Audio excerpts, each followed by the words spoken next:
What's going on? It's your boy back at you again with another issue of Tommy Reads X-Men. Today, we are looking at X-Men number 18 from March 1966, written by Stan Lee with art by J. Gavin. Taking over for Jack the King Kirby on the pencils. Now, I did a little bit of research, and Gavin was actually named Warner Roth, and he changed the name using the names of his sons, I believe it was. So DC wouldn't find out that he was working on Marvel books, because I guess he had a thing going with DC. Anyway, the artwork is a little bit similar, but it doesn't really keep up with Kirby's. It's still good, though. You know, it still looks cool, and we'll look at that in a second. But, yeah. So, new artist taking over for the King. Right away, we get a brief description of what happened last issue, and we get hit with something rare. We get hit with the Sassy Stan Lee. Like, he's telling you, don't get used to this. But for some reason, I'm going to spell it out for you. And you know what? Let's take a look at it. Let me show you what I'm talking about. All right, X-Men number 18 here. Just wanted to focus in on Sassy Stan Lee. They give you a quick recap of what's happening in the issue. But they say they ain't going to do this all the time, so don't get used to it now. The cover's super dope. And they even do it again here. We know you're wondering how Magneto managed to return to Earth, but be patient, pussycat. The best is yet to come. Who talks like that? I don't know. Did people talk like that back then?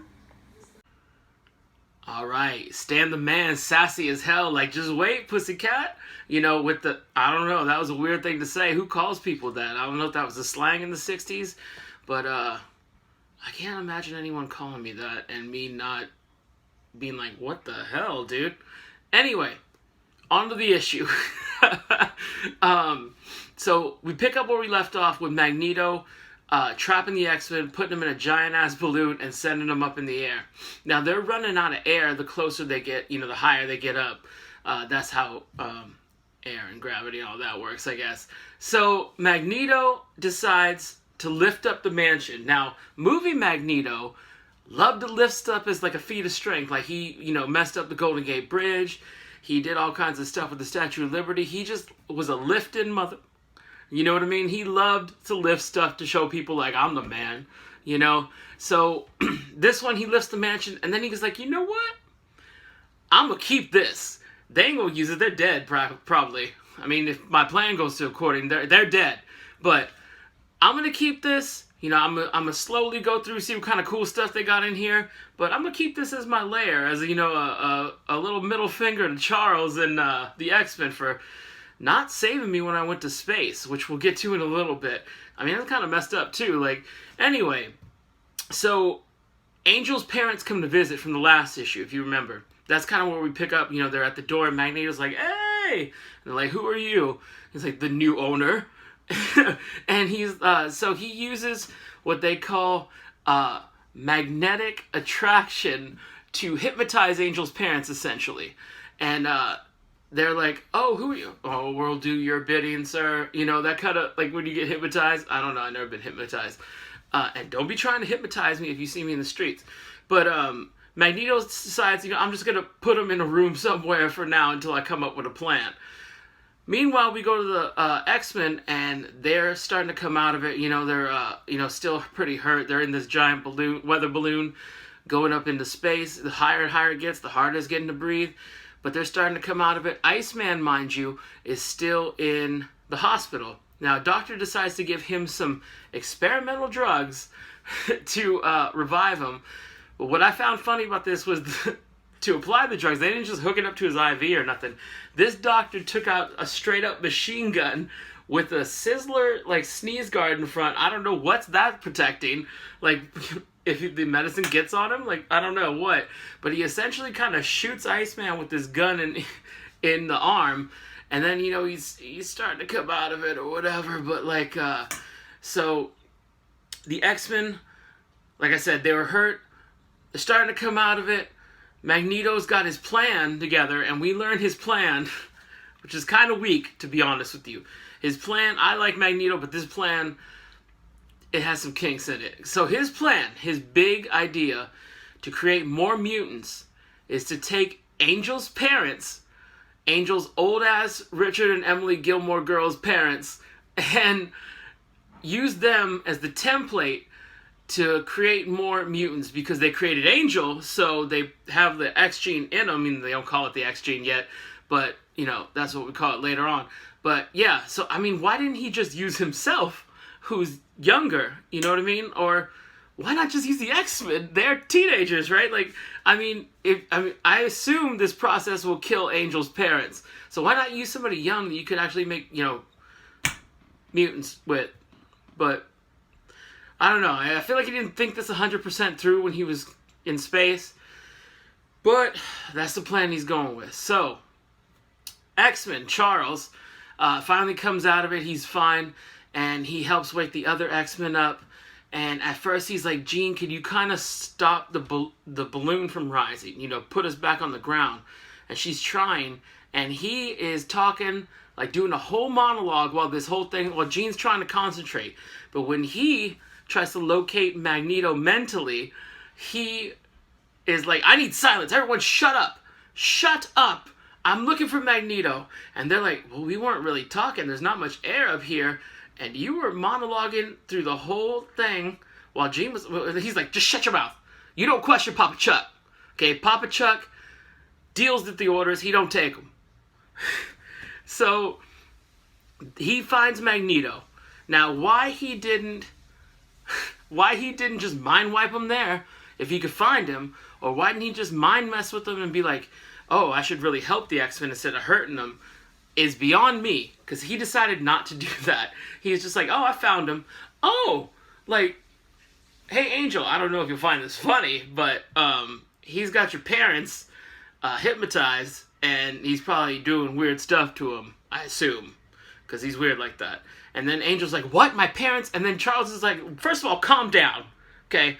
Like, I've stated this before, nothing pisses somebody off more than calming them down when they're not that excited. He's like, get a hold of yourself. Now, if your parents were kidnapped, I feel like Angel reacted appropriately. Like, Charles is the one who is like, just shut your mouth, okay? I need silence.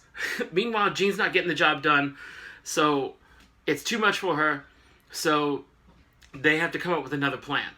So Charles's plan B is to contact Iceman mentally. He's all over the board, you know, with contacting people. But Iceman is still kind of recovering, but Papa Chuck's basically like mentally, hey, Bobby. And he's like, And then he's like, basically tells him, get your ass up and help us. Help us.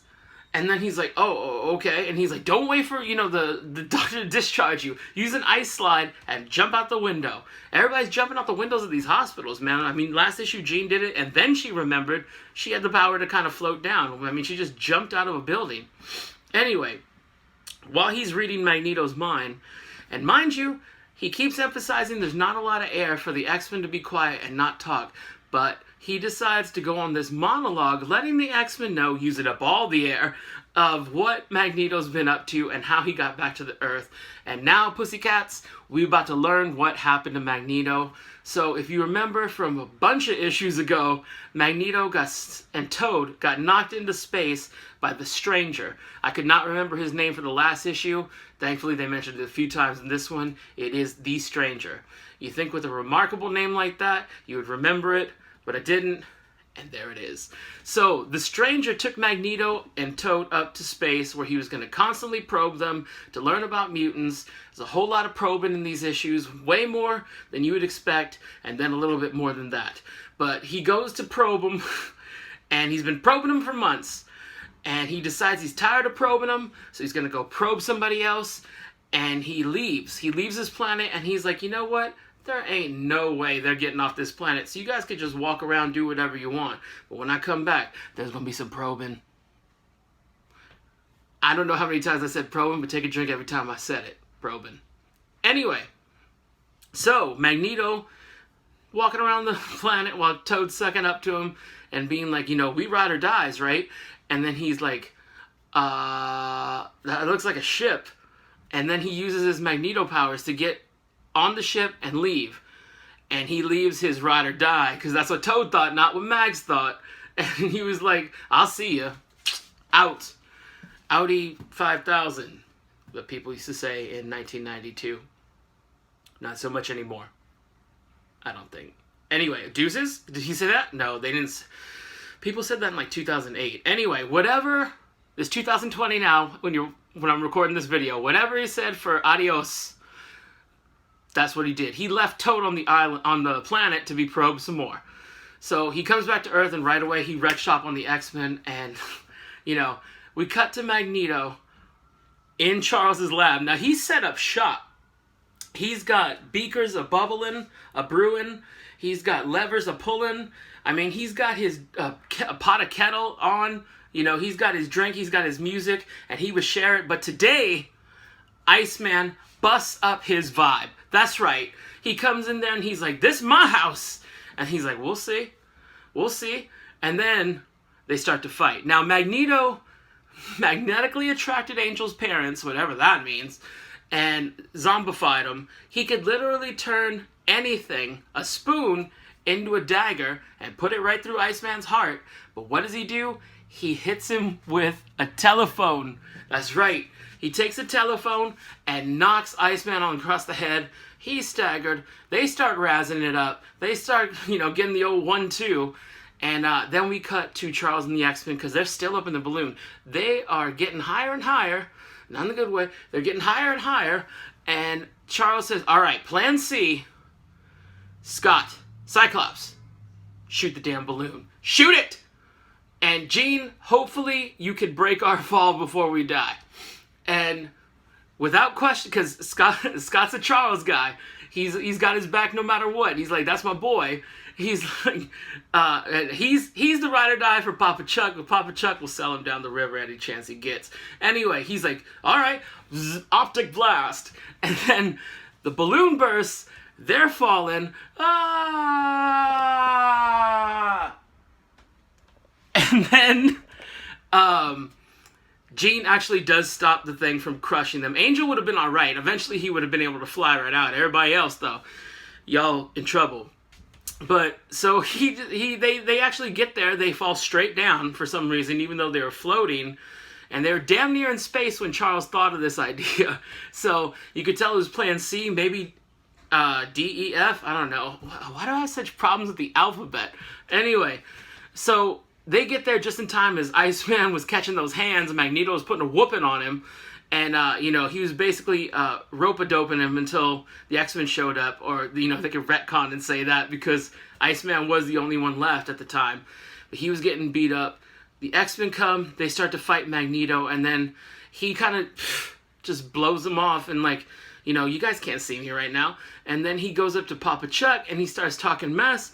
And then Papa Chuck's like, "Oh, I got something for you." And he uses a mental projection of the stranger to scare the crap out of Magneto. So he goes running for the hills. He don't want no more probing. You know what I'm saying? The probing stops. I'm just saying probing a few more times because if you are taking some drinks, when I say probing, you feeling pretty good right now. This review is getting funnier and funnier. Anyway, but if you ain't taking the drinks, then it's just the same. Mediocre. And we don't want no mediocre. So Charles decides to do the projection. Magneto runs. And then we still have the matter of Angel's parents. So Magneto's machine was starting to work. They were trying to figure out what to do, how to break it up. There's these people starting to be formed in these cocoons. And Iceman's just like, "You know what? Why don't we just pull the plug?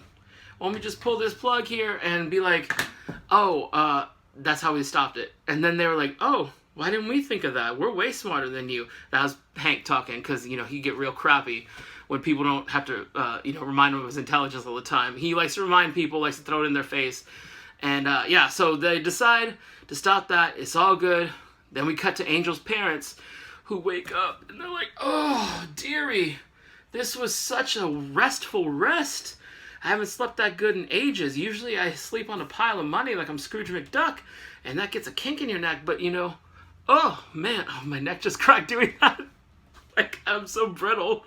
Anyway, so they got a restful sleep, and they wake up, and the X-Men are serving dinner, I guess. And they're like, "Oh, hey," acting like nothing happened. So Papa Chuck done mind-wiped these people. He mind-wiped them, thinking they were having a good old day, and now they're having some supper with the X-Men. End of issue. So final thoughts. This was about an 8 out of 10. It was action-packed. It had a lot of good scenes. The art was still it wasn't as good as Kirby's as far as the action goes, but the art was still pretty good, and I really liked the cover, as you saw a minute ago. Actually, several minutes ago. But yeah, I did enjoy this issue. Magneto's back, which is an awesome thing. He's one of my favorite X-Men. And, you know, so it was all good. I enjoyed this issue, had fun reading it. So we're going to check out the next issue next time on Tommy Reads X-Men. This has been X-Men number 18. Thank you for checking it out. If you like what you're seeing, like and subscribe down here. Hit that notification bell that's somewhere around there somewhere. And, yeah, and then it'll update you when I'm updating. There's a lot of cool things happening with the channel. We're going to try out some new shows pretty soon. Yeah, so hope you like what you're seeing. I can only get better. And yeah, we'll see you again next time.